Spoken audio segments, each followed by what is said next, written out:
and I watched the blue dot move at 2:06 a.m. It wasn't coming home. I'm not jealous of places, I'm jealous of trajectories. A dot is a fact, a line is a sentence. At 2:06 a.m. the sentence started writing itself without me.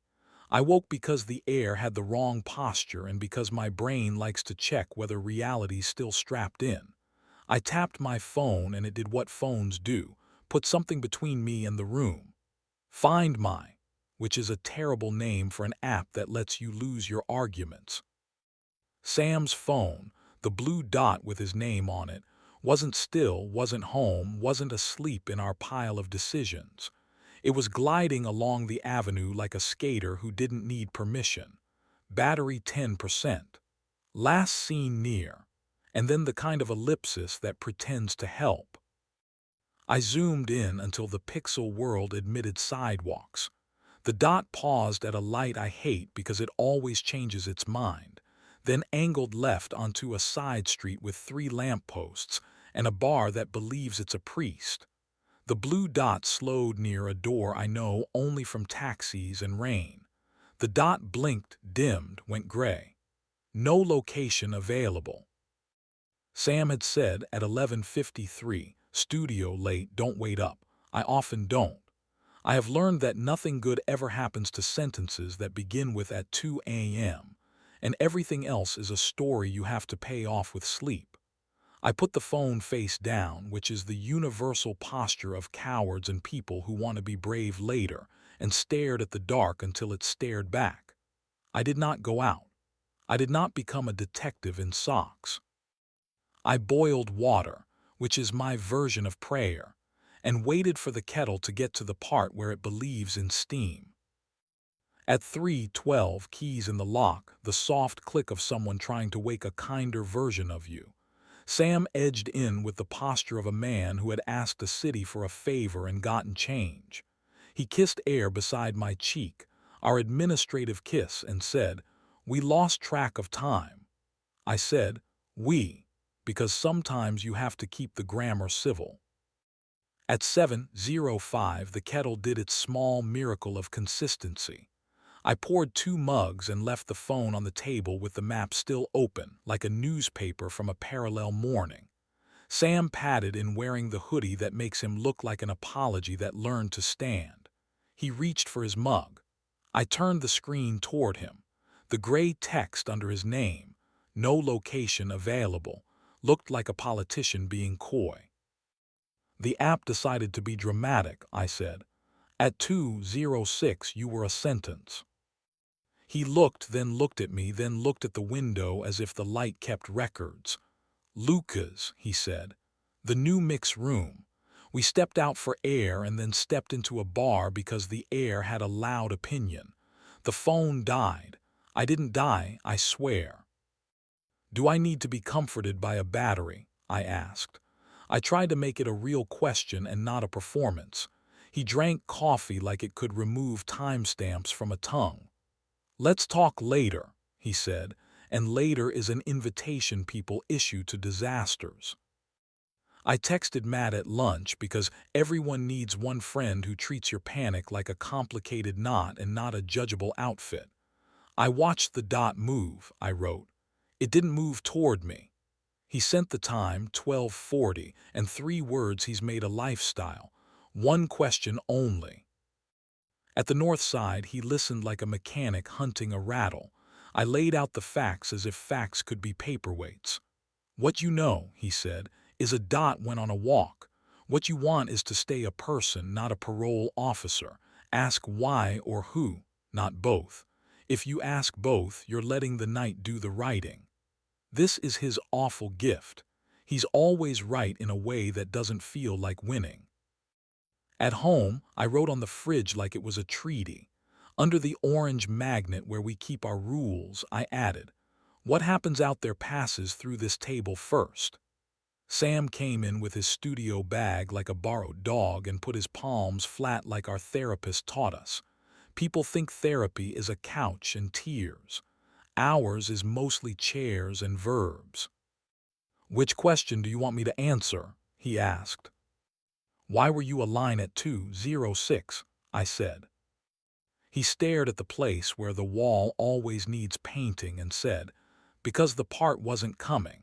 Because Luca put on a song that used to make the world obedient and it didn't work. Because we wanted to pretend patience is a place you can go to. We walked to the bar that says it forgives you with the lighting and listened to nothing together. I could lie to you, but I'd rather waste your time honestly. I nodded because nodding is the only direction that doesn't look like a threat. We added 2 rules. He wrote the first in his precise mess. No wandering after midnight without a heads up. I added the second in block letters that were trying to look like grown-ups. If restlessness calls, we walk it together. He then wrote one I didn't realize we needed. If one of us feels more broken than brave, we stop the scene. It was personal and theatrical, and maybe the only kind of religion I obey. For 4 days, the world took a deep breath and put everything back on the counter in neat rows. I edited, he rehearsed. We made dinner without giving each ingredient a motive. I even stopped checking the map at bedtime, which is my version of trusting gravity. Then find.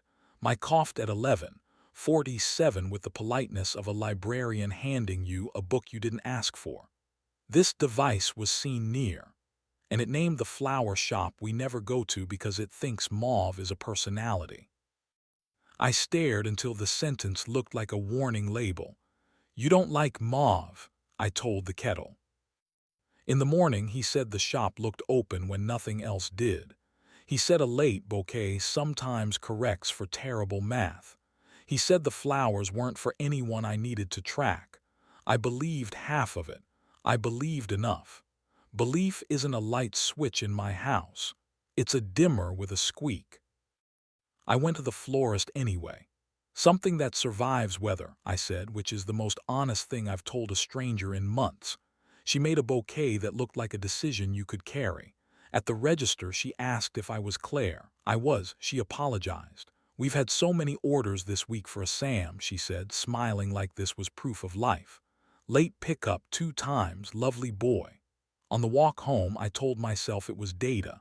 Data isn't destiny. Destiny doesn't take debit cards. I put the flowers on our table because a table is what I have, and because ceremony is the poor man's miracle.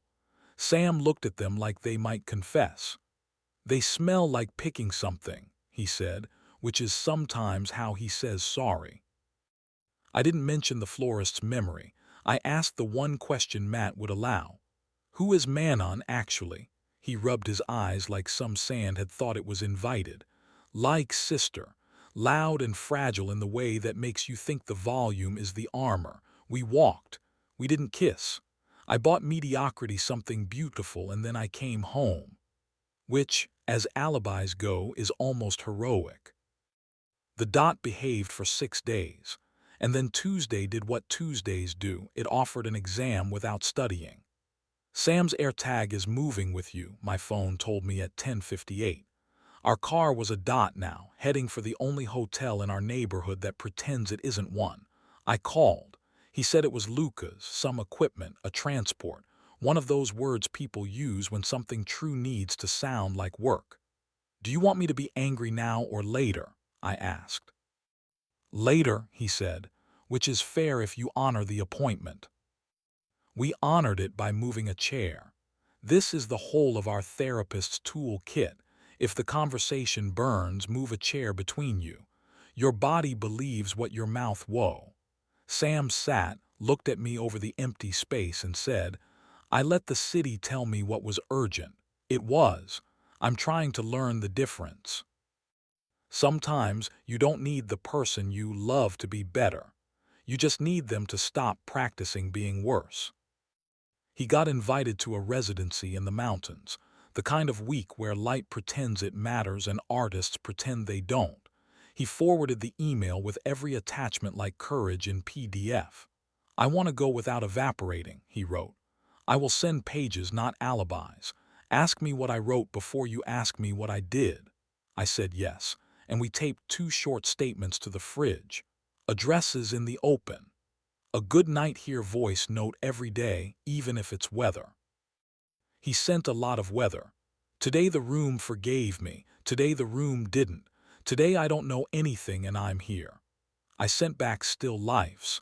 Our table, the orange magnet, the marker with its cap on. That last one is a rumor of restraint.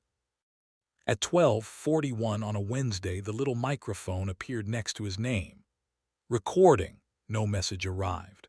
I watched it blink between 1 and 0 like compromise. I did not send the paragraph I had typed and erased twice. I moved the chair. Ridiculous. Effective. He came home and saw it and smiled the smile of somebody relieved to be caught. Move it with me. We slid it back and forth across the tile while talking in the kind of sentences that don't make good television. I almost recorded I can't, he said. I stopped because I would have sent it to you and I didn't want almost to be part of your biography of me. We added a line to the fridge.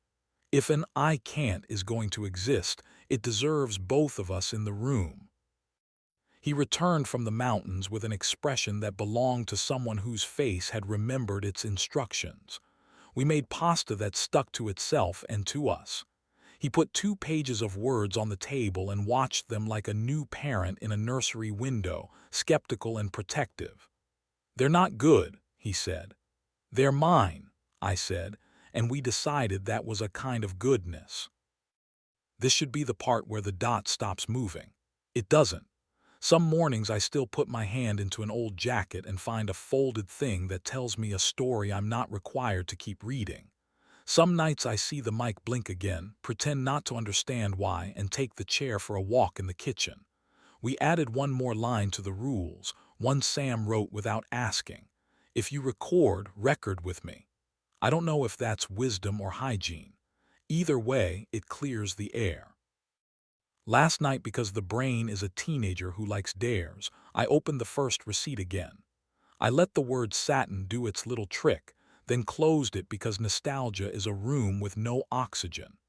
This morning at 7:05, I filmed the coffee rising because ritual is the only religion I practice, and I wrote here in the caption.